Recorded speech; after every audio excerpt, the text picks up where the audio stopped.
Fourier complexe, d'accord, série de Fourier en cosinus ou bien polaire, et égalité de Parseval. Nous parlons, donc si vous voyez ça, égalité de Parseval, donc il nous renseigne sur la conservation de puissance lorsqu'on fait un passage de temporel, du domaine temporel vers le domaine fréquentiel. D'accord. Maintenant, pour la deuxième sous-partie, analyse des signaux non périodiques, ou bien tout type de signaux, périodiques ou non. Donc, il y a transformée de Fourier, conditions d'existence de cette transformée de Fourier et quelques propriétés de cette transformée de Fourier. D'accord. Donc, voilà, on a vu ça en deuxième année normalement. D'accord, analyse Fourier. Donc, ce n'est que des rappels. Donc, voilà pour série de Fourier. Donc, s'applique pour les signaux périodiques. D'accord. Donc, c'est quoi la série de Fourier? Donc, c'est une décomposition en une somme infinie de cosinus et des fonctions sinus et cosinus. D'accord. Donc, si on a un signal parfaitement tracé dans le domaine temporel, donc dans le cas réel, aucun signal n'est parfait. D'accord. Donc, ici, c'est signaux pour ce signal périodique qui est tracé parfaitement, d'accord, connu sous une forme mathématique. Donc, on le réalise à base d'une somme à l'infini des fonctions sinus au cosinus. D'accord. Ici, cosinus et sinus, d'accord. Donc ici, si vous regardez bien, donc tout signal périodique de période T0, donc c'est la période fondamentale du signal périodique, peut se décomposer en une somme de fonctions sinus et cosinus de fréquences multiples de la fréquence fondamentale. D'accord. La fréquence, donc F égale NF0, multiple de F0. Donc on multiplie cette fréquence F0 fois un entier. D'accord. NF0, c'est les fréquences multiples de F0. D'accord. Donc, c'est ce qu'on appelle décomposition en série de Fourier. Ici, si vous regardez bien ce qui est dans la figure, vous voyez le signal en bleu, x de t, c'est une somme d'un signal 1 plus un signal 2. Donc, voilà, en bleu, vous voyez un signal périodique, d'accord, vous le voyez, elle n'est pas sinusoïdale, mais elle est périodique. C'est un signal de forme quelconque, mais périodique, d'accord. Ce signal, donc, on l'a décomposé. Donc, ici, on a fait qu'une seule somme, d'accord. On a fait signal, on a fait sinus plus cosinus. Pour B égale à 1 BN. Donc, c'est pour P1 et B et A1, d'accord. C'est A1 cos oméga 0T plus B1 sinus oméga 0T. D'accord. Donc, si vous voyez bien, donc ici le bleu, donc voilà, le rouge, c'est un cosinus. D'accord. Associé à A1. A1 cos oméga 0T, le N égale à 1. Plus le vert, si vous le voyez, le vert, c'est une composante ici, sinus. Sinus oméga 0T. D'accord. B1, sinus oméga 0T. Ici, je n'ai fait qu'une seule somme. D'accord. Pour N égale à 1. D'accord. Mais je peux faire plus. D'accord. De plus, je rajoute les sommes. D'accord. J'augmente le nombre de sommations. De plus, lorsque je fais la somme point par point de ces composantes en cosinus et sinus, donc j'arrive à un signal qui s'approche du bleu. D'accord. Ici, on n'a rien fait. Donc, j'ai tracé, veut dire, j'ai décomposé le bleu en une somme cos et sinus. C'est un exemple. Mais, donc, manuellement, c'est difficile de le faire, d'accord? Mais ça se fait en utilisant, par exemple, le logiciel MATLAB, d'accord? Donc, avec MATLAB, vous pouvez construire le signal qui est en bleu, d'accord? En utilisant la somme à l'infini de fonctions sinus plus sinus, d'accord? Cosinus plus sinus. Pour n entier, n égale à 1, n égale à 2, n égale à 3, 4, 5, 6, jusqu'à une valeur un peu grande. Donc ici, lorsqu'on augmente le n, donc il y a la tendance à avoir une forme très proche de signal bleu. D'accord. Donc ici, c'est ce qu'on appelle approximation. D'accord. Une étude approximative. D'accord. Approximation de signal ici réalisé à base d'une somme de signal sinus plus cosinus. D'accord. On essaie de le faire approcher un signal du bleu. D'accord. Ici, en utilisant le MATLAB, le programme MATLAB, donc c'est facile de le faire. D'accord? On fait un petit programme, on trouve le n, d'accord? Le nombre de fois qu'on fait la somme, ici, n allant de 1 à l'infini, n cos n oméga 0 t plus bn sinus n oméga 0 t, d'accord? Nous fixons nombre de fois qu'on répète, ou bien qu'on répète cette sommation, d'accord? Le n veut dire le nombre d'itérations ou bien le nombre de coefficients de Fourier. En utilisant le programme MATLAB, c'est le nombre d'itérations, d'accord? C'est le nombre d'itérations utilisées pour qu'on puisse arriver à un signal qui a la forme du bleu, d'accord?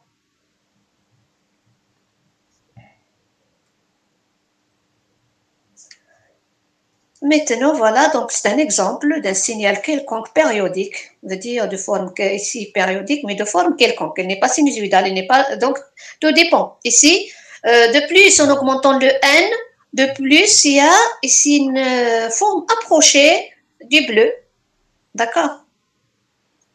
Donc c'est une forme quelconque d'un signal périodique. Maintenant, donc voilà, décomposition. Donc cette décomposition peut se faire en utilisant plusieurs formes. D'accord? Donc ici, voilà décomposition en série trigonométrique sous forme de cos, une somme de cos, des fonctions cos et sinus. D'accord? Voilà la forme fondamentale ou bien de générale qu'on utilise pour tracer ou bien étudier un signal périodique x de t. D'accord? Si j'ai mon signal x de t périodique dans le domaine temporel, donc on le trace parfaitement, d'accord, avec une forme mathématique bien connue.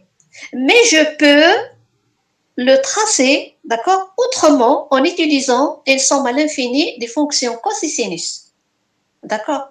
Donc voilà ici le x de t égale à 0 plus la somme, ici n allant de 1 à l'infini, la somme ce qui est entre crochets à 1 cos n oméga 0 t plus b1 sinus n oméga 0 t, avec oméga 0 t, c'est la pulsation fondamentale du signal, d'accord? Ici, le signal x de t, ou bien oméga 0 égale 2pi f0. C'est 2pi multiplié fois la fréquence fondamentale du signal, d'accord? Le t, le petit t, donc c'est la variable temporelle. Le n entier, d'accord, qui varie de 1 à l'infini. Le bn et le an et le a0, ce sont les coefficients de Fourier.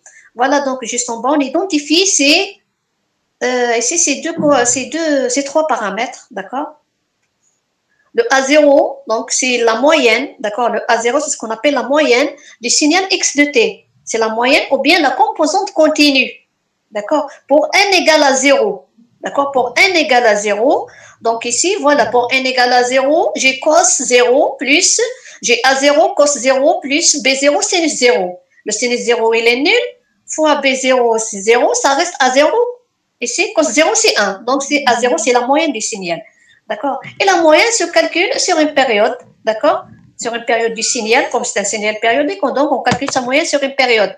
Donc voilà, c'est 1 sur T0, T0 période, intégré sur une période de moins T0 sur 2 à plus T0 sur 2, x de T dt. Donc voilà comment on calcule le A0. Le AN, c'est la composante toujours ou bien coefficient de Fourier d'ordre n, d'accord, de dépend de n.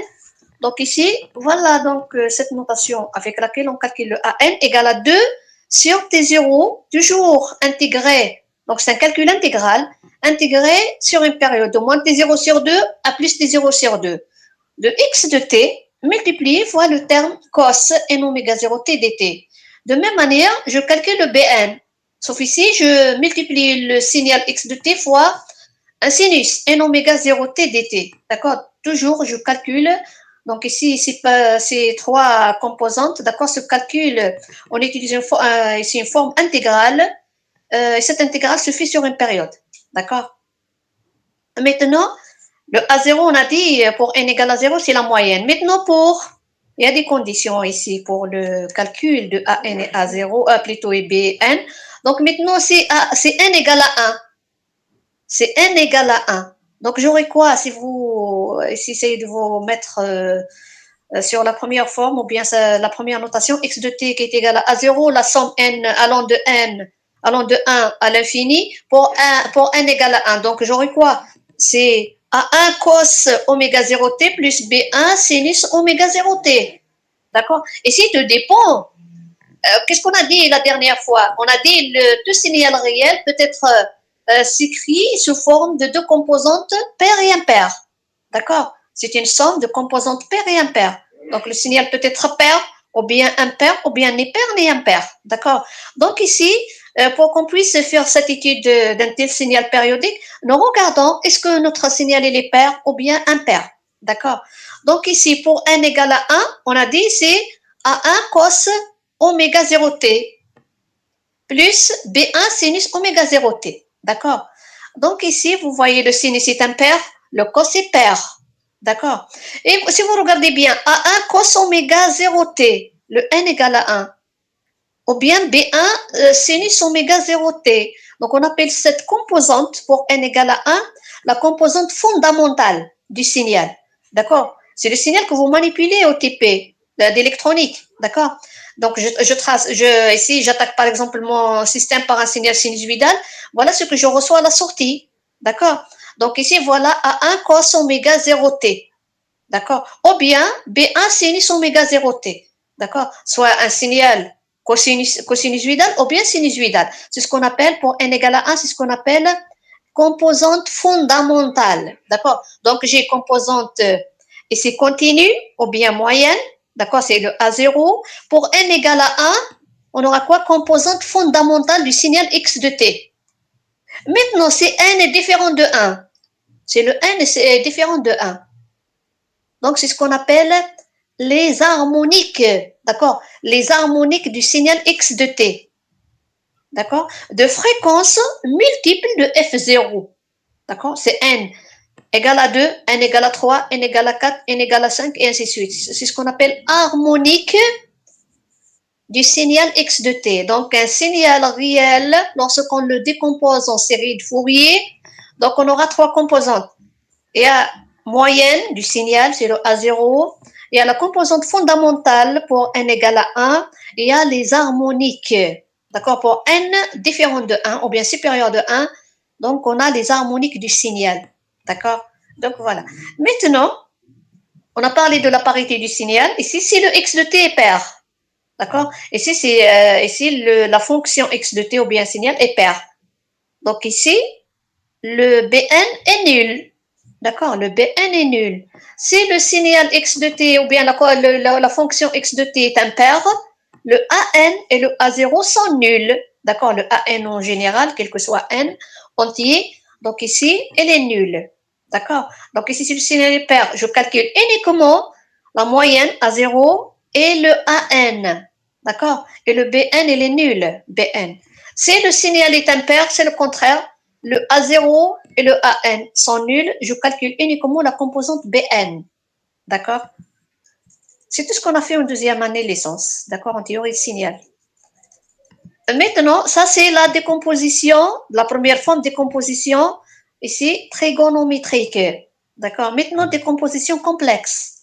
Donc ici, on essaye de réécrire la première forme en exponentielle. D'accord? Le cos, on le remet sous forme, exponentielle.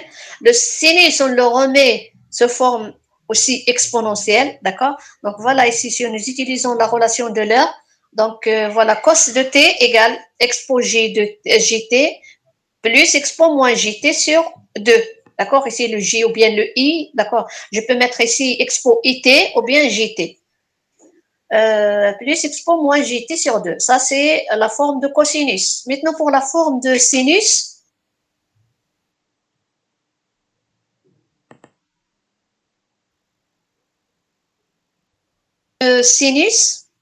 d'accord, vous voyez ici, expo moins gt sur 2j. D'accord? Donc, voilà, nous essayons de nous servir de ces deux notations. Donc, nous remplaçons dans la première. D'accord? Voilà, il n'y a que des remplacements à faire. Voilà, je remplace dans la première notation. Le cos, je le remplace. Le cos plutôt le cos n oméga 0t, je le remplace par expo j n oméga 0t plus expo moins j n oméga 0t sur 2. Le sinus n oméga 0t, je le remplace par expo j n oméga 0t moins expo moins j n oméga 0t sur 2j. D'accord? Plus la composante continue à 0. C'est comme si je n'ai rien fait. D'accord? Maintenant, j'essaie de simplifier au maximum jusqu'à ce que voilà, je sors avec une forme bien simple en exponentielle. D'accord? Donc voilà ici, j'ai fait sortir le 1,5 si vous regardez bien. D'accord? J'ai soulevé le J qui est là. D'accord? Je l'ai soulevé ici. Donc au lieu d'avoir plus BN, d'accord? J'aurai quoi? Moins JBN, d'accord? Moins JBN. Puisque le J, je l'ai soulevé au numérateur, j'aurai un signe moins. D'accord?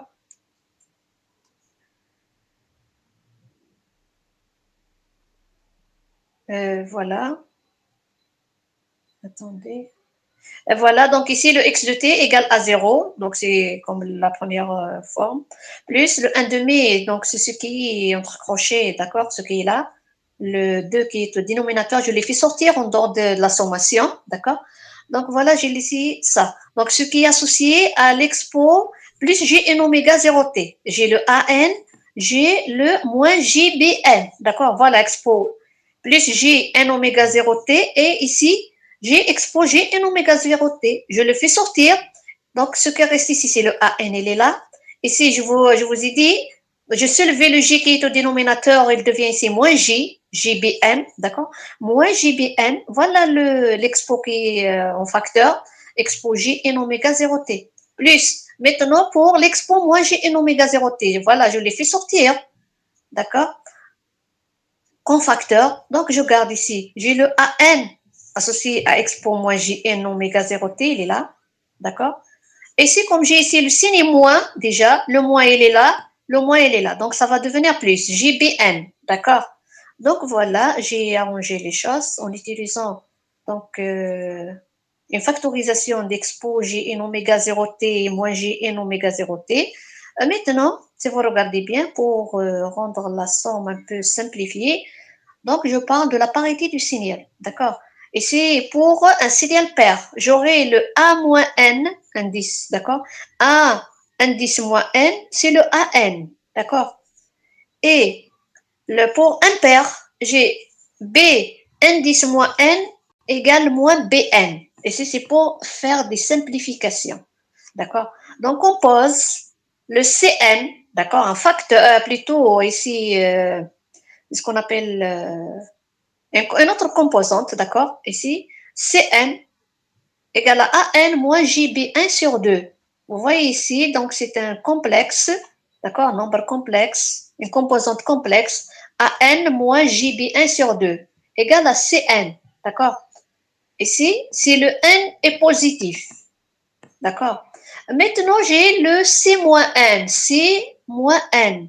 Je l'ai pris, c'est le AN plus JB1 sur 2, c'est le deuxième terme. D'accord? C'est le deuxième terme de la sommation. Je l'ai mis si n est inférieur à 0. D'accord? Maintenant, qu'est-ce qu'on a dit? On a dit tout à l'heure, je remplace ici C moins n, d'accord? On a dit pour le AN égale A moins n, d'accord? A indice moins n, et les paires. Et le BN, on a dit B indice moins n, c'est le moins BN. C'est tout ce que je vais faire ici. Hein. J'ai remplacé le AN et le BN. D'accord?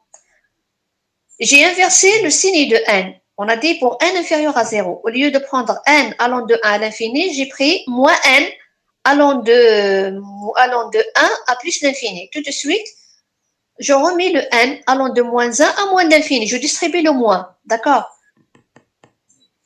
Et j'inverse ici les bornes de sommation allant de moins l'infini à plutôt à moins 1.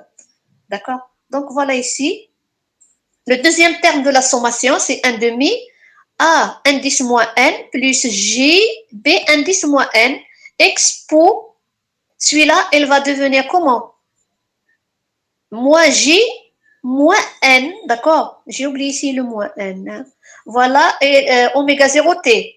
D'accord? Moins, moins, ça va devenir plus. Donc, juste au-dessus, je l'ai mis. Hein. Donc, voilà. Donc, à 0, la sommation Pour le premier terme, c'est clair. N allant de 1 plus l'infini. Mais le deuxième, c'est indice moins n, donc c'est un autre terme, d'accord, à calculer jusqu'à ce que ce terme devient le même que le premier terme, d'accord.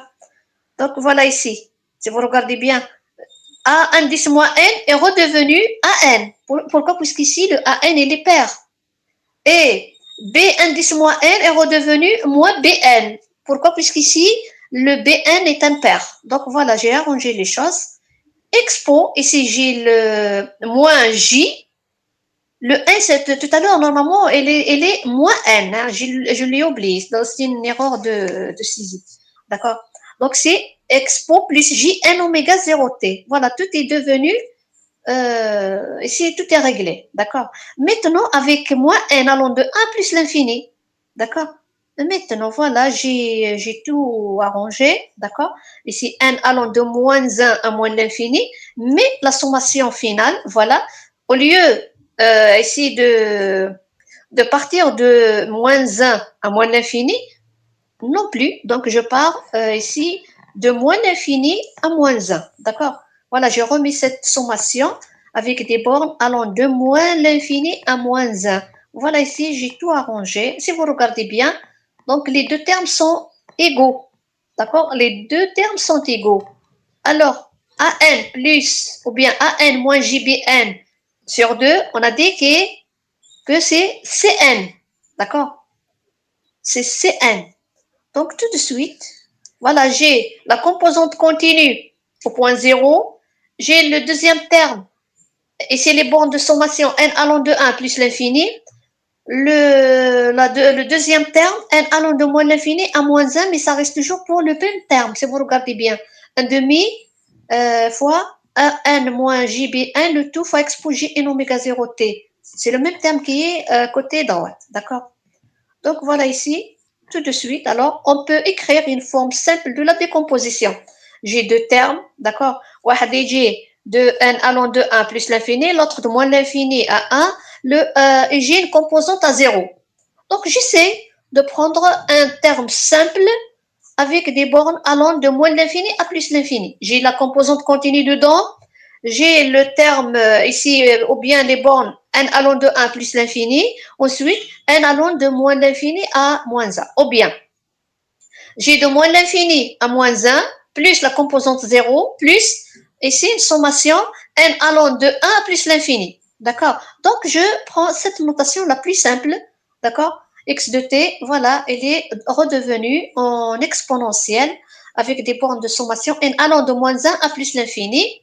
Voilà le Cn fois exposé n oméga 0t. C'est la forme complexe. Avec Cn ici, on a bien dit, donc c'est un complexe ou bien c'est ici c'est le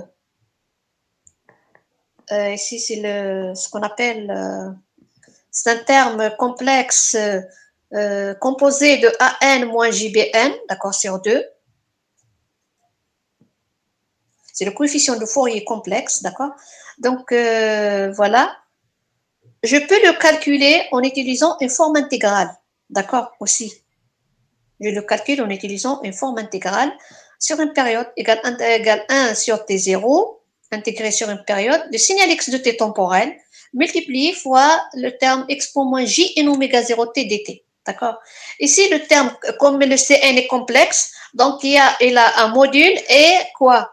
Une phase. D'accord. Il a un module et une phase. Alors, je peux le réécrire sous cette forme. Cn égale le module, son module, c'est son amplitude, d'accord? C'est l'amplitude, fois expo moins j phi n. Le phi n, c'est la phase, d'accord? C'est le déphasage. Et la module et là un déphasage, d'accord? Donc voilà les différentes notations avec lesquelles je peux déterminer le Cn, d'accord? Le Cn se calcule donc sous forme complexe égale à AN moins JB1 sur 2. Ou bien je le calcule en utilisant une forme intégrale. D'accord? C'est n égale 1 sur t0 période intégré sur une période. D'accord? Les bornes allant de moins t sur 2 à t sur 2. Fois, ici, x de t, multiplié fois expo moins j n oméga 0 t dt. D'accord? Ou bien, je peux le réécrire, le Cn, sous cette forme. D'accord? On fait apparaître son module, d'accord? L'amplitude du signal et sa phase. D'accord? J'ai l'amplitude du signal, c'est le module de Cn et la phase phi n. D'accord? Et ce calcul en utilisant arc tangente de Cn. D'accord? Arc tangente de Cn, Cn égale à quoi? Égale le réel à n moins l'imaginaire JB1 sur 2. D'accord? Voilà, ici, il y a toujours, ici, pour C égale à 0, donc c'est le A0. D'accord? Si vous regardez ici, si je remplace ici pour la forme intégrale, C0 égale 1 sur T0, intégré sur une période x de t, multiplié fois l'exponentielle de 0. C'est 1. Donc, ça nous donne toujours le A0. Donc, c'est la composante continue. Donc, comment peut-on calculer les différences harmoniques, d'accord, d'ordre n? Donc, voilà, je reprends le x de t, d'accord? Je reprends le x de t, qui est une somme à l'infini des Cn expo j n oméga 0 t. Voilà, donc tout en fonction de n négatif et positif. X de t égale à Cn 10 moins n expo j n oméga 0 t plus Cn expo j n oméga 0 t. D'accord? Donc cette écriture,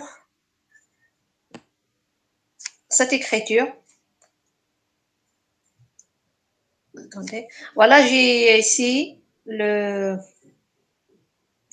peux le réécrire sous forme cos, d'accord? X de t qui est C indice moins n expo j n oméga 0 t plus Cn expo j n oméga 0 t, d'accord? Donc j'ai fait sortir ici l'amplitude du signal, d'accord? J'ai fait apparaître l'amplitude du signal et l'argument ou bien la phase, d'accord? Qui dépend de Cn, d'accord? L'amplitude, elle dépend de Cn, d'accord? Donc voilà, ces deux modules de Cn, d'accord? Comme ici, il y a l'argument, donc c'est une forme cosinusyoïdale ou bien sinusoïdale. Donc cosine oméga 0t plus l'argument de Cn, ou bien là, ici le phi n. Argument Cn, c'est le phi n, d'accord? Et l'argument de Cn égale à combien? Égale arc tangente de quoi? L'imaginaire sur le réel. L'imaginaire, c'est quoi? C'est le Bn. Le réel, c'est le An. D'accord? C'est tout ce qu'on a fait l'année passée, plutôt en deuxième année. Donc voilà. Donc ici, le phi n. Donc j'ai bien dit ici l'argument de Cn. Le Cn dépôt de An et Bn. Donc voilà, j'ai ici le moins. Pourquoi le moins? Puisque j'ai An moins JBn. D'accord? C'est l'imaginaire, c'est moins Bn sur An. Comme ici, la tangente, elle est comment? Elle est impaire. Donc, j'ai fait sortir le signe moins. D'accord? De la fonction, c'est moins arc tangente B1 sur An. D'accord? Ici, le Cn, c'est deux modules Cn. Ici, c'est l'amplitude. D'accord? De x de t. Ça, c'est le cas général. Maintenant, voilà, comme on trace le x de t. Voilà le x de t. Donc, si vous regardez bien, c'est 2. Vous voyez ici n module. Donc, l'amplitude est toujours positive. D'accord? Cosine oméga 0 t plus arc tangente de. Attends, j'enregistre tout d'abord pour ne pas oublier.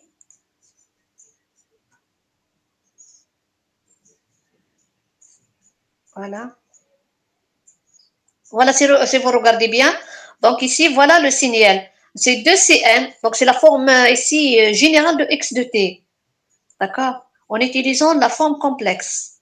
Donc voilà, l'amplitude, c'est 2Cn. Pourquoi ici le 2, si vous regardez bien? J'ai le cos, il se calcule comment? C'est expo j n oméga 0t plus expo moins j n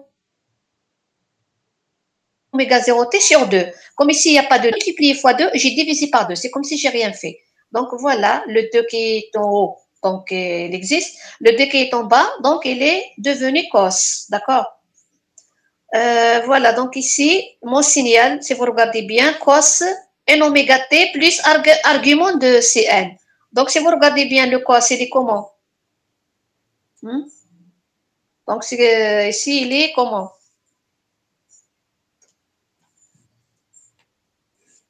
Donc, il est double alternance, si vous regardez bien. Double alternance.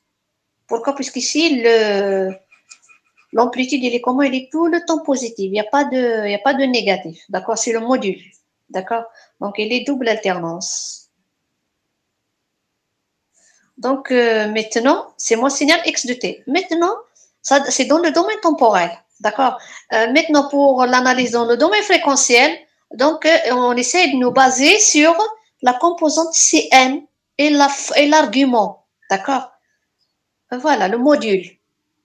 Le module, donc, c'est l'amplitude. D'accord? Fréquentielle. Le module, c'est l'amplitude fréquentielle. Maintenant, le C0, c'est au point 0. D'accord? Le C1, donc c'est au point 1. Le C2 au point 2. Voilà l'évolution de ce signal. Maintenant, côté pour le N, pour moins N. D'accord? Pour moins 1. Ça reste toujours, l'amplitude, elle est positive. Pour moins 2, l'amplitude, elle est toujours positive. Et ainsi de suite. D'accord? Donc voilà, au point 0, c'est la valeur moyenne. D'accord? Au point 1, au moins 1, si vous regardez bien ici, moins oméga 0 à plus oméga 0. Donc ici, c'est les deux raies fréquentielles ne donnent le signal sinusoïdal, cosinusoïdal ou bien sinusoïdal. D'accord? La transformée de Fourier d'un signal cosinusoïdal ou bien sinusoïdal. Donc, c'est deux raies, d'accord? C'est les deux raies tracées entre moins oméga 0 et plus oméga 0. D'accord? C'est clair. Comme il s'agit d'un module, donc ici, il a transformé, ou bien le spectre, c'est ce qu'on appelle spectre de cosinus ou bien sinus, ou bien la transformée de Fourier de cos ou bien sinus. D'accord? Donc ici, deux raies, ici, localisées entre moins F0 et plus F0, ou bien, si nous utilisons oméga, la pulsation, c'est entre moins oméga 0 et plus oméga 0. D'accord? C'est le cos ou bien sinus, c'est le fondamental.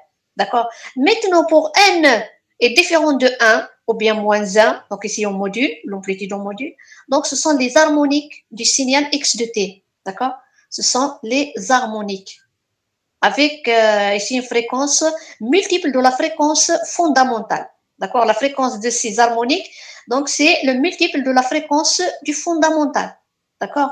N égale à 2, N égale à 3, N égale à 4 et ainsi de suite. D'accord? Si vous regardez bien, il y a une symétrie par rapport à l'axe. D'accord? Donc on dit que le spectre, il est comment? Il est bilatéral. Il existe côté ici négatif et côté positif. D'accord? Il est bilatéral. Pourquoi ici? On a une sommation allant de moins l'infini à plus l'infini. Donc le spectre d'amplitude, il est bilatéral. D'accord? Maintenant pour la phase, même chose, vous voyez ici, phi n, d'accord, égale à moins arc tangente B1 sur AN. Donc ici, c'est le cas général. On peut voir ici des exemples TD, d'accord, avec n connu, d'accord, pour quelques valeurs de n. Voilà pour l'argument. Pour les n positifs, vous voyez, c'est avec moi. Le phi n, elle est avec moi, d'accord, elle est négatif. D'accord. Mais pour côté pour des n négatifs, donc le moins qui ici moins arc tangente, elle devient plus arc tangente. Donc voilà, elle devient positif. Donc il est toujours bilatéral, d'accord, phase bilatérale. Et ici le spectre d'amplitude aussi il est bilatéral, d'accord. C'est le cas général en utilisant la forme complexe, d'accord. Si on vous demande de tracer le spectre d'amplitude et de phase, d'accord, en utilisant la forme complexe, vous allez voir une forme bilatérale. D'accord? Vous allez tracer côté positif et côté négatif. Que ce soit pour l'amplitude ou bien pour la phase. D'accord? Maintenant, voilà la forme en cosinus. La troisième forme, ou bien c'est ce qu'on appelle forme polaire. D'accord? La forme en cosinus, on prend la forme générale en utilisant ici les propriétés des fonctions trigonométriques. D'accord? Si j'ai AN cosine oméga 0t plus B1 sinus oméga 0t, avec AN et B1, ce sont ici des constantes, ou bien ce sont des amplitudes, de quoi c'est sinus en oméga 0t.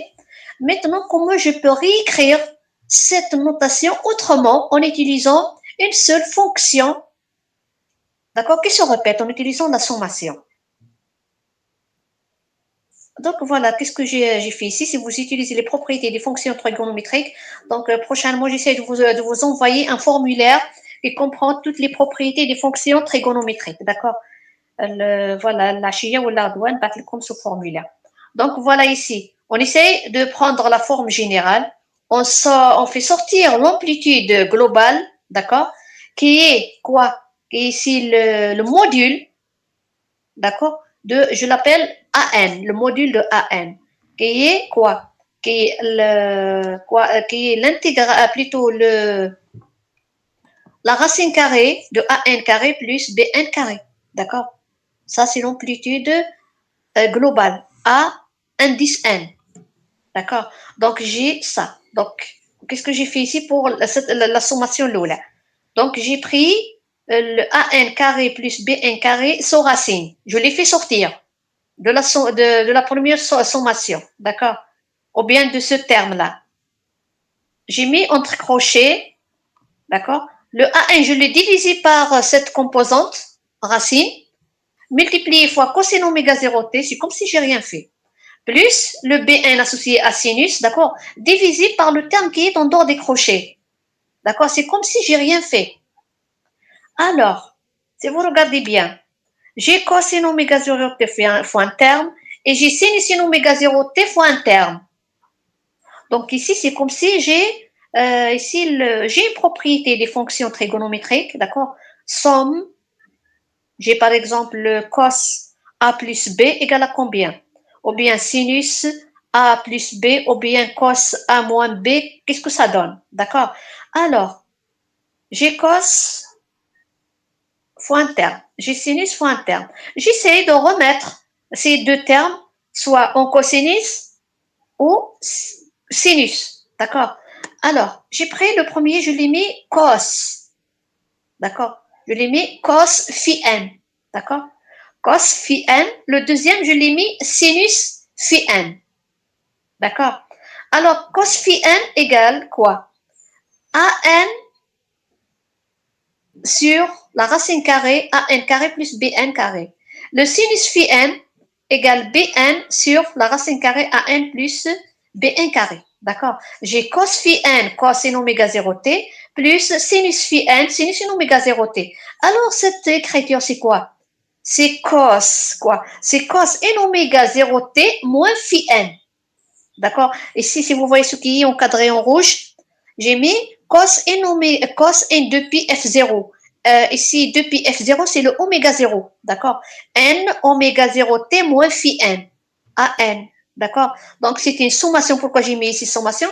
J'ai ici le terme n. Donc, c'est un entier donc, qui évolue. D'accord?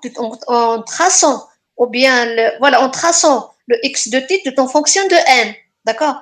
Donc, j'ai mis une sommation pour n allant de 1 à l'infini. D'accord?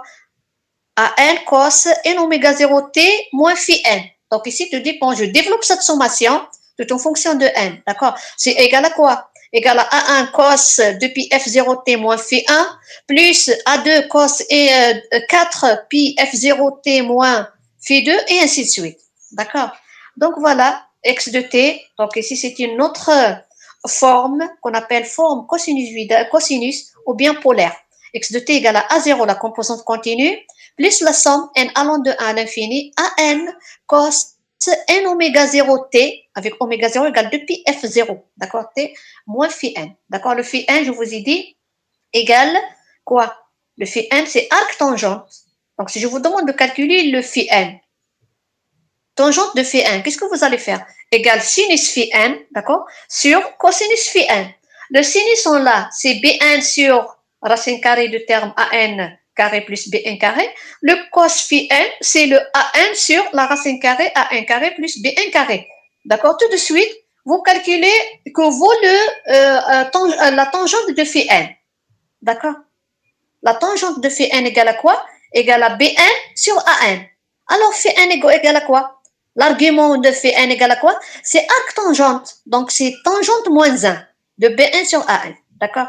Donc voilà le fait 1, je le calcule tout de suite. Si arc tangente, tout à l'heure, on a vu en utilisant la forme complexe, moins arc tangente B1 sur A1. Maintenant, non, c'est positif. Phi n égale arc tangente B1 sur A1. Donc il est calculé en utilisant ça. D'accord. Donc on a le cos, on a tangente phi n égale sinus phi n sur cos Bn, plutôt phi n. Donc le sinus, c'est ce terme-là. Le cosinus, c'est ce terme-là. Donc, il y a des simplifications à faire. La racine carrée, dans les deux côtés, 3. وش يبقى لنا B1 sur A1. D'accord. Donc, le phi n égale arc tangente de B1 sur A1. Donc, voilà. Maintenant, pour le tracé, pour le module, c'est le AN sous racine. D'accord. Le AN sous racine. Le AN égale AN carré plus B1 carré sous racine. D'accord. Donc, il est tout à fait positif. Donc, l'amplitude, elle est tout à fait positive. Aussi, l'argument phi n aussi. Donc, quel que soit n, d'accord, si vous regardez bien ici, elle est tout le temps positif. D'accord. Donc, voilà pour l'amplitude. On a le A0, la moyenne. On a le A1, c'est l'amplitude du fondamental. Donc, on a le A2, le A3, le A4. Donc, c'est les harmoniques. D'accord, l'amplitude des harmoniques.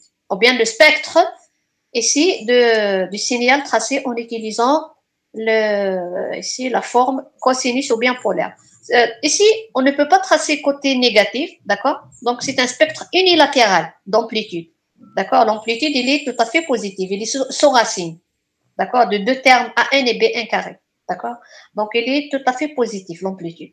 Maintenant, pour l'argument phi n, voilà, quel que soit n ici, d'accord. Donc, vous voyez, arc tangente BN à N, il est positif. D'accord. Donc, voilà, toutes les phases sont positives. Donc, spectre unilatéral de phase. D'accord. Donc, ici, par exemple, lorsque je vous demande de tracer les spectres en utilisant la forme polaire ou bien la forme complexe, d'accord.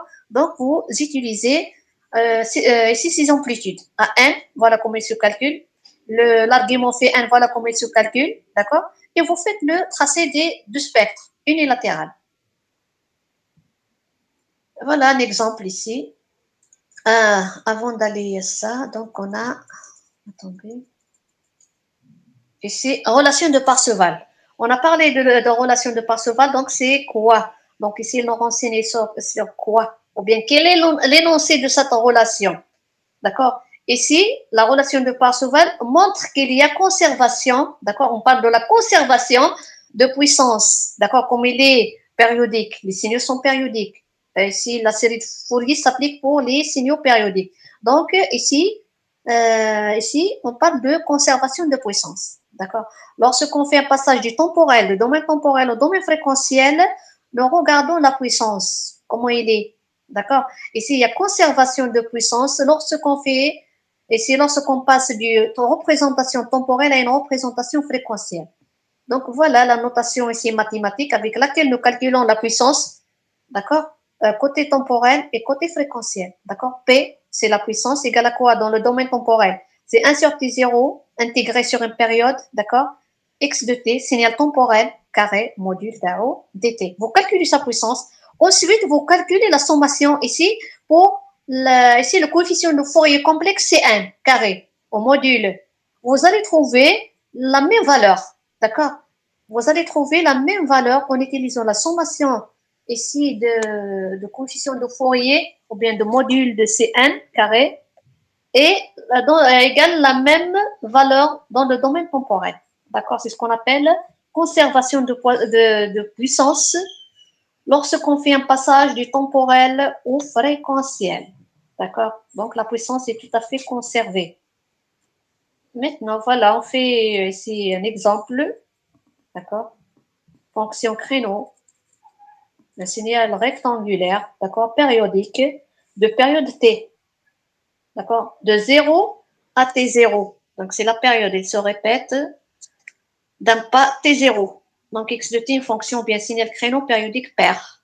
D'accord, vous voyez les paires là. Donc, il y a une symétrie par rapport à l'axe désordonné. D'accord. Pour cela, les coefficients P1 sont nuls. D'accord. Donc, ici, avant de calculer ces coefficients, donc nous regardons la parité de notre signal, comment il est. D'accord. Est-ce qu'il est pair ou bien impair? C'est les pairs, tant mieux, je calcule que le A0 et le AN. S'il est impair, je calcule que le BN. D'accord. On simplifie les calculs. Donc voilà, comme il est pair, je calcule la composante A0 et le AN. D'accord? Donc ici, l'intégration se fait sur une période. Soit, donc ici, je prends de 0 à T0.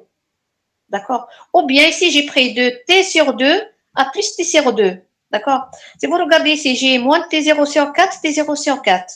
D'accord? Donc ici, pour la partie qui est nulle, le milieu taha, c'est quoi? C'est 2T0 sur 4 ou bien T0 sur 2.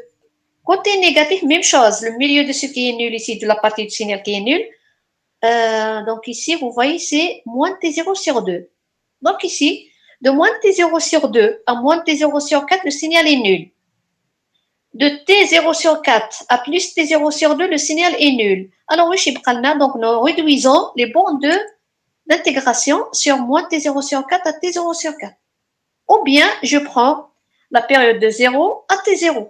D'accord? Je calcule le signal de 0, les bornes de 0 à T0 sur 4. C'est 1, l'amplitude du signal, c'est 1. Entre T0 sur 4 et quoi? Et 3 T0 sur 4, c'est nul. Ou de 3 T0 sur 4 à T0, 1. D'accord? Donc ici, je prends uniquement ce qui est là. D'accord? Localisé ici, centré à 0.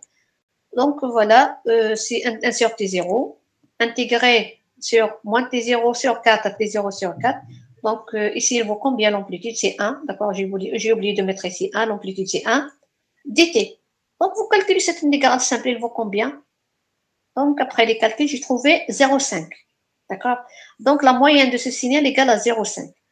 Même chose pour le AN, nous prenons toujours les notations données, d'accord, juste en haut, égale, je reprends ici la définition, AN égale à 2 sur période, d'accord, T0, intégré sur une période, moins T0 sur 2 à plus T0 sur 2, le signal x de t, d'accord, temporel, multiplié fois cosine oméga 0 t dt, d'accord, le oméga 0 c'est 2πf0, égale à combien? Je réduis toujours les bornes d'intégration sur moins T0 sur 4 et plus T0 sur 4. D'accord? Pourquoi? Puisqu'ici, les termes qui sont entre moins T0 sur 2 à moins T0 sur 4, il est nul. Le T0 sur 4 à T0 sur 2, il est nul. D'accord? Donc voilà, j'intègre le cos et l'oméga 0t dt. L'intégrale de cos, il vaut combien? C'est sinus. D'accord? Ici, c'est 1 sur la constante associée à t. D'accord? Donc ici, cette constante, c'est n de pi f0. D'accord? Donc voilà, ici, j'ai le... Voilà, c'est 2 sur T0, il est là. 2 sur T0. Comme ici, j'ai 2NF0, le 2 يروح 2, وش يبقى لنا 1 sur NPF0, T0. D'accord? C'est l'intégrale de cos, on a bien dit, c'est sinus N de PF0 T. D'accord? Intégré entre moins T0 sur 4, T0 sur 4. D'accord? Maintenant, pour T égale T0 sur 4, je remplace. Ici, si vous regardez bien, F0 fois T0, ça donne quoi?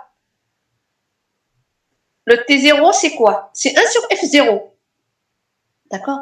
Alors, F0 fois T0, ça donne 1. D'accord? F0 fois T0, ça donne 1. Pourquoi? Puisqu'ici, le F0, c'est l'inverse de T0. Donc, ça donne 1. Ce qui reste ici, c'est 1 sur N pi. D'accord? 1 sur N pi, sinus N de pi F0 T. Alors, pour T égale T0 sur 4. Donc, j'aurai le 2 qui est là, et le 4. D'accord? 2 sur 4, ça va donner 1 sur 2. D'accord? Le F0, il va T0. Ou les 1. C'est N pi sur 2. Sinus N pi sur 2. Même chose pour le terme ici, moins T0 sur 4. Donc, ça va donner sinus MP sur 2. Donc, c'est une somme. Il y a deux termes qui se ressemblent. Donc, ça va donner 2 sinus NP sur 2. Donc, voilà. Donc, le terme qui est en dehors de sinus, c'est 1 sur NP. Le 2, puisqu'ici, j'ai sinus NP sur 2 plus sinus NP sur 2. Donc, j'aurai 2 sinus NP sur 2. D'accord? Essayez de faire ça vous-même. D'accord? Vous allez trouver le même terme. Maintenant, comment je peux tracer ça ou bien calculer ça? J'ai sinus MP sur 2. Donc, ça dépend de n, que vaut le AN. Elle dépend de n. Pour n pair, Quel que soit n pair, le sinus, il est nul. D'accord? Quel que soit n pair, le sinus est nul. Par exemple, n égale à 0, sinus 0, c'est 0. N égale 2, sinus pi égale 0. N égale 4, sinus 2pi égale 0, et ainsi de suite. D'accord? Quel que soit n pair, le terme à n est nul. D'accord? Alors, pour n égale 2k, elle est paire. Maintenant, pour n est impair, le sinus existe. Soit moins 1, soit 1. D'accord? Par exemple, n égale à 1, sinus pi sur 2. Ça donne 1. N égale à 3. Sinus 3 pi sur 2, c'est moins 1. D'accord? Elle est alternée. Soit moins 1, soit 1. D'accord? Soit 1, soit moins 1. Alors, je prends le n, il est impair, c'est 2k plus 1. Donc, je remplace ici. Donc, j'essaie de lui donner une forme mathématique. C'est 2, d'accord, c'est ce 2-là. Le n ici, je le remplace par 2k plus 1, le 2 fois pi, fois moins 1. Pourquoi ici j'ai mis moins 1? Pour k égale à 0, pour k, ici, pour k égale à 0, alors le n égale à combien? Pour k égale à 1, pour k égale à 2, pour k égale à 3, d'accord? Puisqu'ici, cette sommation, tantôt elle est a, tantôt elle est moins 1. D'accord? Alors, elle peut être moins 1 ou bien elle est alternée, j'ai bien dit. Hein? Donc, pour k égale à 0, j'aurai ça, positif. Pour k égale à 1, c'est négatif. Pour k égale à 2, c'est positif. Pour k égale à 3, c'est négatif. D'accord? Elle peut être 1 moins 1, 1 moins 1. D'accord? Donc, voilà. Donc, j'aurais écrit, donc après avoir déterminé les coefficients du Fourier, essayez de remplacer dans la sommation, d'accord, x de t, on essaye de réécrire notre fonction x de t qui est périodique, qui est égale à 1 sur un paire égal à 1 entre moins t0 sur 2, plutôt moins t0 sur 4 et plus t0 sur 4, d'accord, t0 périodique, alors j'essaie de remettre ça sous forme d'une somme de fonctions cosinus. Pourquoi? Puisqu'il est paire. Donc, c'est la somme n allant de 1 à l'infini des fonctions cosinus fois le terme à n, d'accord, plus la composante continue à 0 égale à 1 demi ou bien 0,5. Donc, voilà le x de t. Maintenant, si je vous demande de retracer le x de t en utilisant cette notation, après avoir qu'on a fait ce développement en série de Fourier, on le développe pour n égale à 1, pour n égale à 2, pour n égale à 3, et ainsi de suite. D'accord? Maintenant, donc voilà, la forme ici, si vous regardez bien, c'est la forme, elle est comment? Elle est idéale, d'accord? Le x de t, elle est périodique sous forme créneau idéal, d'accord? Maintenant, on essaie d'approcher le x de t, d'accord? Ou bien de faire le tracé de x de t en utilisant la notation, plutôt en utilisant le x de t calculé en utilisant la série de Fourier, d'accord? Voilà, juste en bas. Voilà. Donc voilà ce qui est en pointillé, le rouge. Donc c'est le signal créneau idéal dans le domaine temporel. Vous voyez. Donc il est tout à fait clair. Maintenant, on a fait la décomposition de ce signal en série de Fourier. Donc sous forme plutôt d'une somme des fonctions cosinusoïdales. D'accord? Donc voilà, vous voyez. Donc pour n égale à 1, c'est le fondamental en bleu. D'accord? C'est le fondamental. Maintenant, pour n égale à 2, c'est le vert. Pour n égale à 3, c'est le jaune. Pour n égale à 4, d'accord, vous voyez ici, donc, j'ai pas fait le total, d'accord, c'est un tracé en utilisant MATLAB. Maintenant, si on veut, par exemple, faire ou bien déterminer le x de t, d'accord, le x de t en utilisant cette sommation, vous allez avoir une forme un peu proche. Vous allez avoir ça avec des harmoniques ici, d'accord, avec des pics, d'accord, qui s'approchent de l'idéal, d'accord. Ici, je ne l'ai pas terminé, mais si on fait la somme point par point, d'accord, du bleu, vert, le jaune et ici le mauve, donc vous allez avoir une forme qui s'approche de ce qui est rouge, d'accord. C'est une approximation, un tracé approximé ici en utilisant le x de t ou bien le nouveau x de t calculé en utilisant la décomposition en série de Fourier. D'accord? Donc, comment appelle-t-on ça? On appelle ça plutôt, comment appelle-t-on ça? Donc, on essaye de concevoir, d'accord? On essaye de concevoir notre signal à partir de quoi? À partir de ces coefficients de Fourier, d'accord? Donc, tout à l'heure, on a calculé les coefficients de Fourier, ainsi de suite. On a calculé le spectre d'amplitude, on a calculé le spectre de phase. C'est ce qu'on appelle analyse, d'accord? On a fait analyse. Maintenant, c'est le contraire. À partir de ces coefficients calculés, j'ai pu reconstruire x de t, d'accord, en utilisant la forme trigonométrique. Donc, c'est la synthèse, d'accord. Donc, on peut synthétiser notre signal créneau à partir de la forme, ou bien à partir de la décomposition série de Fourier, x de t égale donc à 0 plus la somme, d'accord. Donc, c'est la synthèse. On a pu synthétiser le premier signal à partir de quoi? De ces coefficients de Fourier, d'accord. À partir de notre signal, on a calculé les coefficients de Fourier, d'accord. Et on a calculé le spectre d'amplitude et de phase, d'accord. Donc, c'est l'analyse. Le contraire, c'est la synthèse. À partir des coefficients de Fourier, je peux retracer mon signal. Donc, on a synthétisé de nouveau notre signal à partir de quelques formations sur les coefficients de Fourier. D'accord? Donc, voilà ce qui fait la décomposition série de Fourier. D'accord? On fait l'analyse, donc avec la décomposition série de Fourier, on fait l'analyse en calculant les coefficients de Fourier, en calculant le spectre de phase et d'amplitude, d'accord? Mais le cas contraire, c'est la synthèse. En connaissant ces coefficients de Fourier, je peux reconstruire le signal à partir de ce coefficient. D'accord? Est-ce qu'il y a des questions jusqu'à ce point? Allô?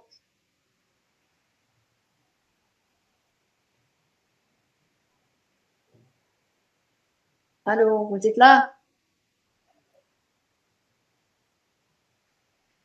Oui, donc s'il n'y a pas de questions, on essaie de terminer. Bon, on essaie de prendre la deuxième partie. Voilà, c'est la transformée de Fourier. Donc, c'est tout ce qu'on a fait en licence. D'accord. Donc, voilà, on a dit que la transformée de Fourier s'utilise pour tout type de signal. D'accord. Que ce soit périodique ou non. Alors,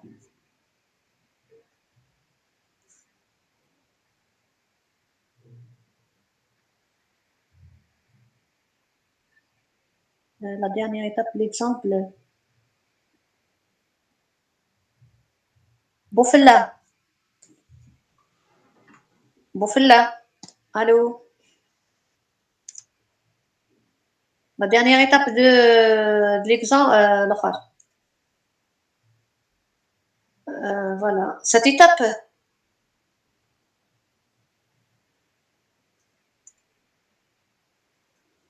la dernière étape. Voilà. Donc, la première étape, donc, c'est l'analyse. D'accord.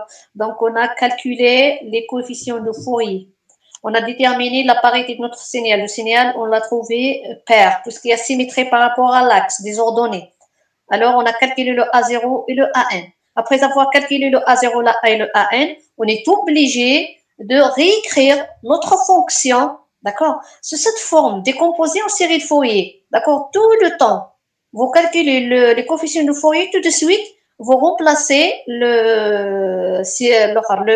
ces coefficients dans la notation décomposition en série de Fourier, d'accord. Ici, ici, on a pris la décomposition trigonométrique, d'accord. X de t égale A0 plus la somme n allant de 1 à plus l'infini. Comme la fonction est paire, donc nous calculons le AN cos, d'accord, c'est la somme AN cos n oméga 0 t, d'accord. Le BN est nul, alors le terme associé à BN, elle est erreur, d'accord. Donc voilà, j'ai construit ma fonction en utilisant la décomposition série de Fourier. Pour, pour, pour vous, vous pouvez vous arrêter ici, d'accord. Mais on peut reconstruire, d'accord, notre signal idéal donné sous forme créneau, d'accord. Je peux le reconstruire en faisant un calcul de x de t pour n allant de 1, allant de 1, 2, 3, 4, 5, 6, d'accord. Manuellement, c'est difficile de faire ça, mais en utilisant MATLAB, on peut le faire, d'accord. On peut le faire. Donc voilà, j'ai tracé ça. Maintenant, j'ai fait apparaître que les sinusoïdes, d'accord? Que les sinusoïdes avec leur amplitude et phase, ou bien période, d'accord? Vous regardez bien, ici la période, de fur et à mesure, en augmentant le n, la période, comment il est? Elle est réduite ici, et la fréquence augmente, d'accord? L'amplitude aussi, si vous regardez bien, de plus en augmentant le n, de plus l'amplitude diminue. D'accord? Vous regardez toujours la notation, d'accord? Le x de t, le nouveau x de t. D'accord? Maintenant, si vous faites calcul point par point, d'accord? De ces sinusoïdes, point par point, vous allez trouver une forme approchée de ce créneau-là. D'accord? Malheureusement, je ne vais pas les typer. Je vais vous donner un exemple. D'accord? Sinon, vous parlez avec le chargé de TP. D'accord? Vous le vous lui dites est-ce que c'est possible de faire une synthèse d'un signal périodique en utilisant la série de Fourier, voilà, d'accord.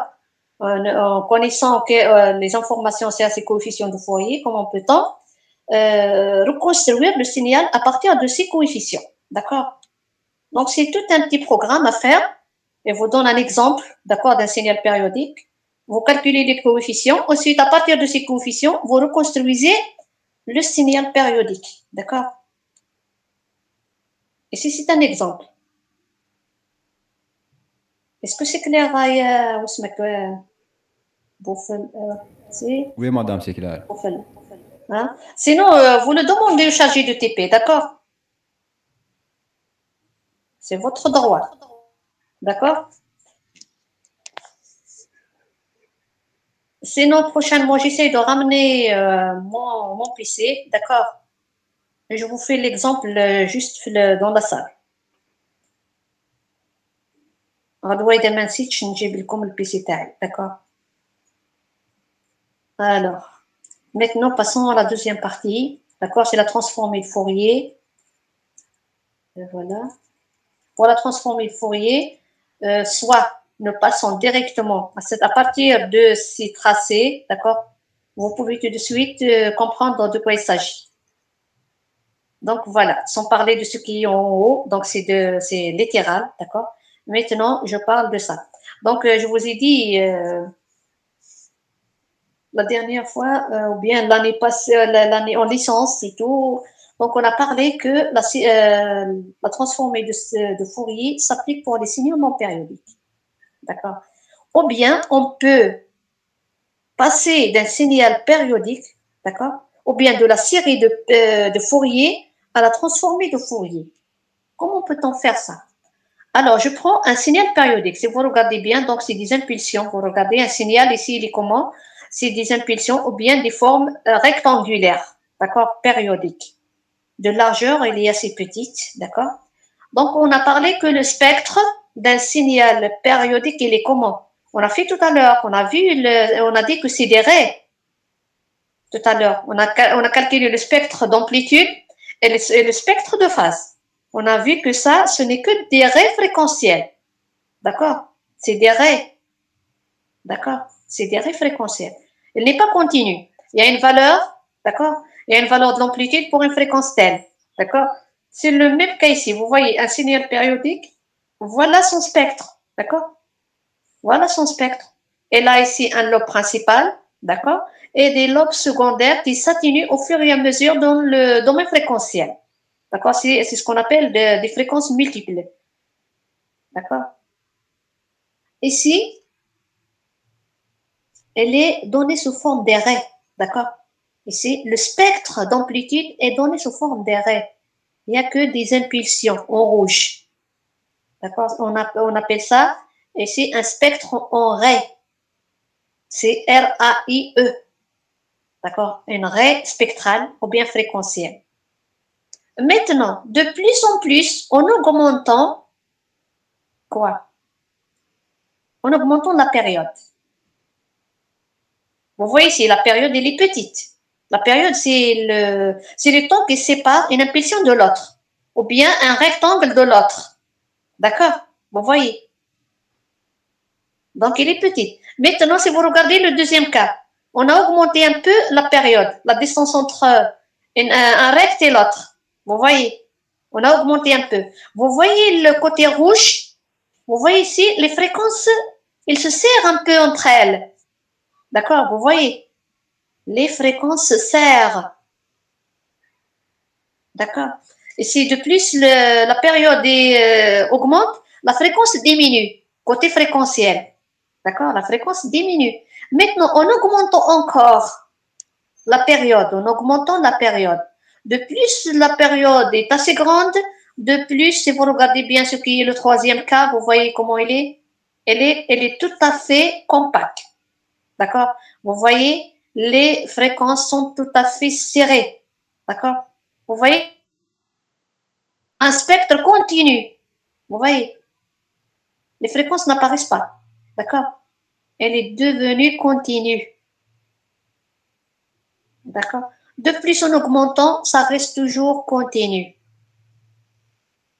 D'accord? La fréquence ici tend vers une valeur assez petite. Veut dire la période, elle est, donc, ou bien le pas entre une raie et l'autre tend vers une valeur assez infinitésimale, epsilon. D'accord? Assez petite. Elle est tout à fait, les fréquences sont tout à fait serrées. D'accord? Donc, vous voyez, le premier, elle est périodique. Le spectre est donné sous forme des raies. R-A-I-E. Raie spectrale ou bien fréquentielle. C'est une impulsion. Maintenant, en augmentant, vous voyez, les fréquences se serrent. D'accord? Ou bien la distance devient petite. Plus en augmentant encore à l'infini, d'accord? La distance entre un recte et l'autre. Donc, vous voyez, elle est devenue tout à fait continue. D'accord? Si je prends ça à l'infini, mais ici, il ne aller que ça. D'accord? Donc ici, c'est comme si j'ai qu'un seul recte de largeur quelconque, d'accord, petite, et d'amplitude, d'accord, des valeurs. D'accord? Donc vous voyez le spectre d'un recte, d'un signal recte, d'accord? C'est, vous voyez les comment? Elle est sinus cardinal. D'accord? D'accord? La transformée de Fourier, c'est sinus cardinal, ou bien dans le domaine fréquentiel, d'accord? C'est sinus cardinal. Donc, spectre de Rey pour différentes valeurs de période T, d'accord? Ici, pour T d'une valeur petite, on a un spectre, d'accord? En augmentant, de plus en augmentant le T0 à l'infini, donc il est devenu, ce qui est le troisième, il est devenu continu. D'accord? Elle n'est plus discontinue, donnée sous forme d'arrêt, mais elle est tout à fait continue. D'accord? Donc voilà. Donc mathématiquement, en expliquant ça, donc à partir de C1, je peux calculer XF. D'accord? On fait tendre le T0 vers l'infini, alors le F0, c'est l'inverse de T0. 1 sur l'infini, ça va tendre vers une valeur assez petite, delta F. On ne dit pas le F0 nul, mais elle tend vers une valeur assez petite, delta F. Maintenant, pour n, je multiplie le f0 fois n. Alors, delta f fois n, ça donne f, la variable fréquentielle. D'accord? Le C1, je le multiplie fois T0, donc ça donne xf. Donc, pour vous, essayez d'utiliser uniquement la forme finale, x de f, donc c'est l'intégrale de x de t, d'accord? L'intégrale de moins l'infini à plus l'infini, x de t expo moins jn oméga 0 t dt. D'accord? Et c'est le n, ou bien le n. Ici, vous voyez oméga égale 2pi f0, d'accord? 2pi f0, lorsque f0 tend vers, plutôt le t0 tend vers l'infini, f0 tend vers delta f, d'accord? Le n fois delta f, ça va donner f. Et s'il n'est plus f0, mais c'est le f, c'est celui-là. Lorsque, ici vous voyez le oméga 0, je répète, oméga 0 égale 2pi f0, d'accord? 2pi f0. Lorsque T0 tend vers l'infini, le F0 tend vers quoi? Le F0 tend vers delta F. Donc ici, j'ai mis NF0, c'est le F. Ou bien NF0, c'est comme si j'ai multiplié N fois delta F. D'accord? N fois delta F, c'est des quantités de fréquentielles. Multiplié fois N, ça va donner le F. D'accord? Donc ici, N fois delta F, ça donne F. Il n'est plus F0. D'accord?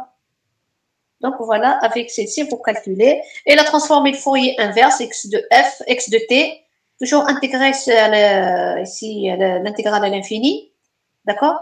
XF, ici, expo plus J de pi f t dt, df plutôt.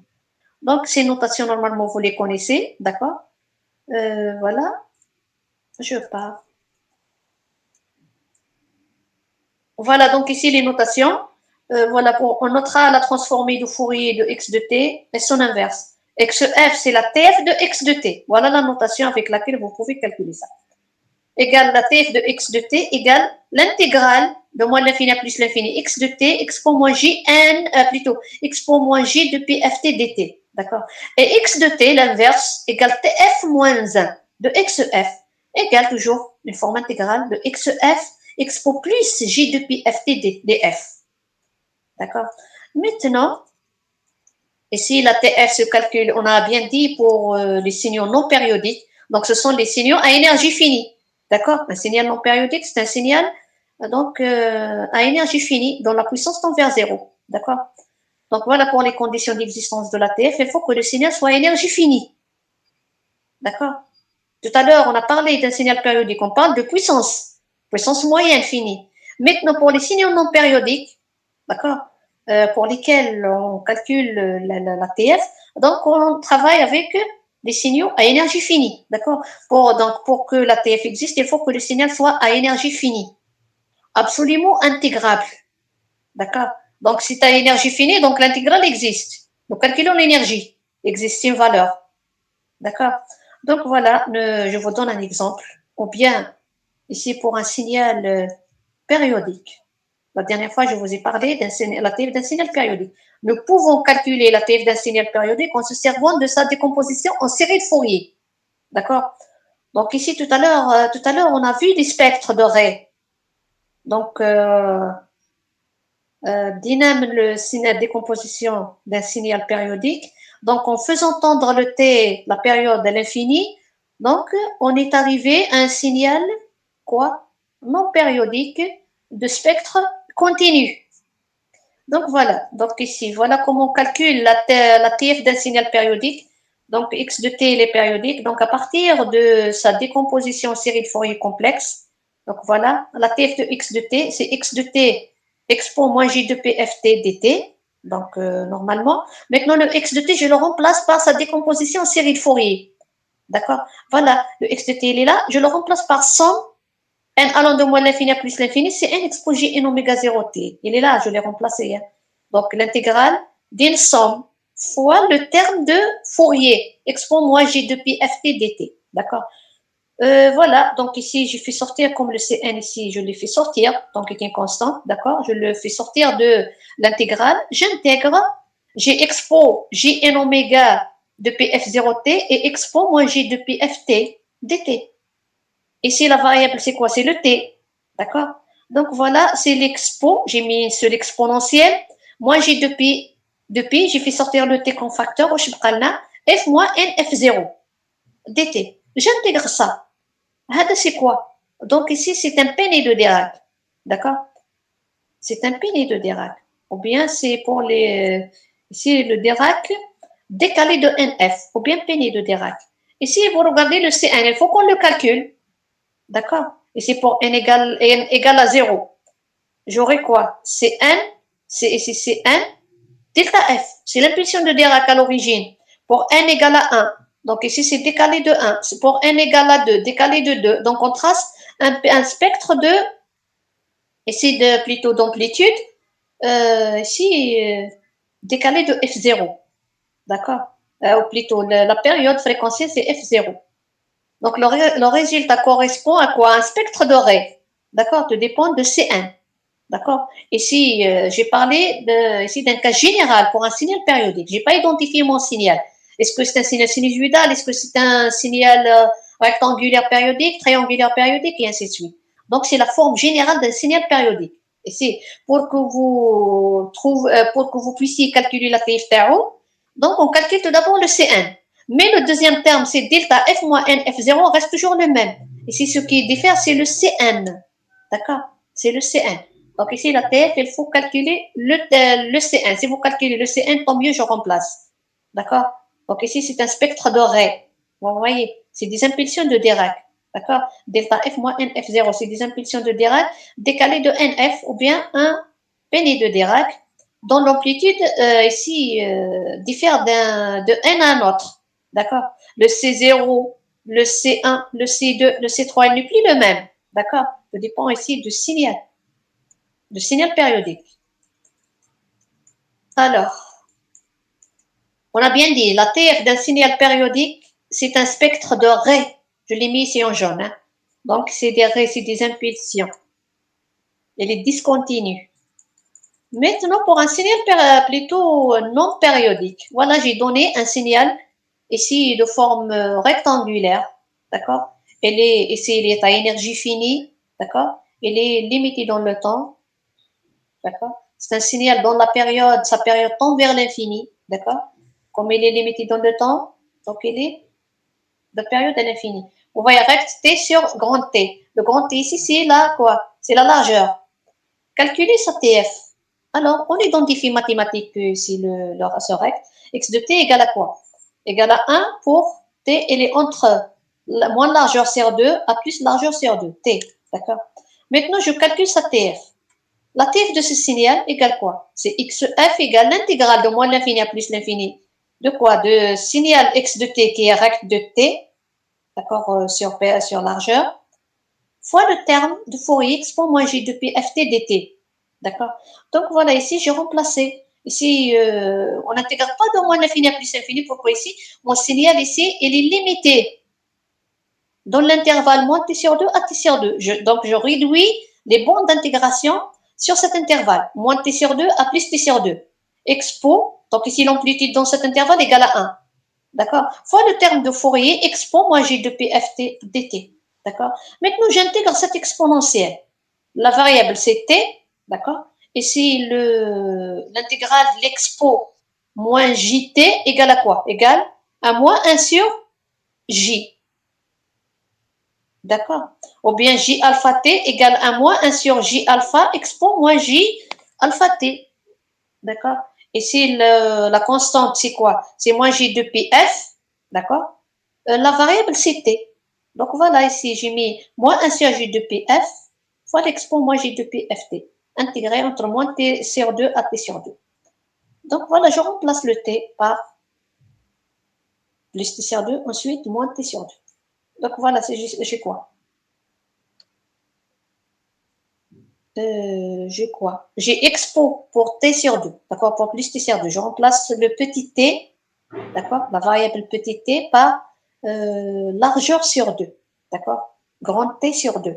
Le 2 يروح مع 2 واش يبقى لنا expo j, d'accord, plutôt j le moins, expo moins j pi f grand t, d'accord, moins expo, ici il y a le moins pi sur 2, t sur 2, moi avec moi c'est plus j pi ft, d'accord. Ici, j'ai arrangé un peu en utilisant ici j'ai ici le signe moins, d'accord, ندخلو لي expo JPFT moins expo moins JPFT, d'accord, T, c'est la valeur de la largeur, sur, tout à l'heure, J de PF, ici, دخلت J de J dans cette notation. Alors, pour faire apparaître la forme des fonctions connues, d'accord, c'est quoi? Expo JPFT moins expo moins JPFT sur 2J. C'est sinus, d'accord? C'est sinus PFT. Le tout fois ce qui est en dehors des crochets, c'est 1 sur PF. Sinus, si vous regardez bien, sinus PFT sur PF. Ici, je multiplie fois T et je divise par T. Cette notation, c'est 5 quoi? TF multiplié fois T. D'accord? Multiplié fois T. C'est sinus cardinal. TF. Avec T, c'est une constante. D'accord? C'est une constante. C'est T. 5, sinus cardinal, pi f. C'est tout ce que je viens de vous dire. Hein. Donc ici, c'est sinus cardinal. Le résultat correspond à un spectre continu. Donc c'est sinus cardinal. D'accord? Donc ici, la TF d'un signal rectangulaire, c'est un sinus cardinal. D'accord? C'est un sinus cardinal. On verra un exemple similaire dans le TD avec le tracé des deux fonctions dans le domaine temporel et fréquentiel. D'accord? Donc, voilà pour ici la TF. Donc, avec ici quelques propriétés. Donc, linéarité, si j'ai par exemple deux signaux, la somme de deux signaux. Donc, ici, que vaut la TF? Donc, égale quoi? C'est la somme des TF de deux signaux. Translation, ou bien ici le décalage, d'accord? Si j'ai un décalage temporel, donc voilà la TF égale la TF de signal x de t fois la TF de décalage. La TF de décalage, c'est x pour moins j de p f t0. Le t0, c'est le décalage. D'accord? Décalage fréquentiel aussi, si j'ai un décalage fréquentiel dans le domaine temporel, donc c'est la TF moins 1. Donc voilà, c'est la TF inverse de signal dans le domaine fréquentiel, d'accord, fois la TF inverse de décalage, d'accord, c'est expo plus J de P F0T, et ainsi de suite, d'accord. Maintenant, pour une dérivée aussi, d'accord, pour une dérivée, la TF d'une dérivée énième, donc ça va donner la TF de X, d'accord, fois la TF de dérivée, c'est J de PF à la puissance n. D'accord? Donc, pour vous, donc on va manipuler des fonctions ici connues. D'accord? Donc, c'est des propriétés que vous pouvez utiliser. Il y a aussi l'intégrale. D'accord? L'intégrale d'accord, d'une fonction. Sa TF, c'est 1 sur J de pi. D'accord? F, XF. Il y a aussi dualité. Donc, X de T. La TF, c'est X moins F ou bien X de F. Il y a la symétrie, ce qu'on appelle la symétrie. Il y a aussi la convolution. Donc, vous avez fait déjà la convolution en deuxième année. Si j'ai par exemple ici dans le domaine temporel pour un système ici linéaire invariant dans le temps, d'accord, j'ai le signal d'entrée convolué avec le signal, ou bien le signal avec le, ici j'ai un système attaqué par un signal x de t, j'aurai un signal sorti. J'ai plutôt le signal sorti vaut quoi? Vaut le signal sorti convolué avec la réponse impulsionnelle du signal. Donc, la TF, ça va donner le produit ordinaire. Donc, c'est XF fois, mais convolution. D'accord? Le cas contraire, si j'ai le produit ordinaire, la TF, ça va donner produit de convolution dans le domaine fréquentiel. Maintenant, voilà quelques ici transformés de Fourier pour quelques signaux. D'accord? Donc, voilà ici rectangulaire. D'accord? Rect AT, ça va donner 1 sur A, donc c'est une constante A, sinus cardinal F sur A. Si j'ai un sinus cardinal temporel, la TF, donc c'est le rect, c'est le contraire. Sinus carré cardinal, d'accord, ici de AT, donc c'est le triangulaire. Donc on verra un exemple dans le TD. Donc voilà, le triangle ici temporel, donc, ça va donner quoi ici? Donc, ça va donner un sinus cardinal dans le domaine fréquentiel. Donc, il y a pas mal ici de fonctions pour lesquelles vous pouvez calculer leur TF. Donc, je vous donne une table qui est ici simplifiée quelques calculs. D'accord? Donc, voilà, ces tables sont autorisées. D'accord? Que ce soit pour l'examen, que ce soit contrôle continu, que ce soit dans des TD. D'accord? Donc, voilà pour la transformée de Fourier. Donc, on a fait tout un petit passage de série de Fourier vers la transformée de Fourier. Donc, on a déterminé donc, la forme mathématique à partir de coefficient de Fourier Cn. On fait tendre le t, la période vers l'infini. D'accord? Est-ce qu'il y a des questions jusqu'à ce point? Allô? Non, Non. Donc, s'il n'y a pas de questions, les autres? Non, s'il n'y a pas de questions, donc j'ouvre pour enregistrer le. Voilà, de nouveau.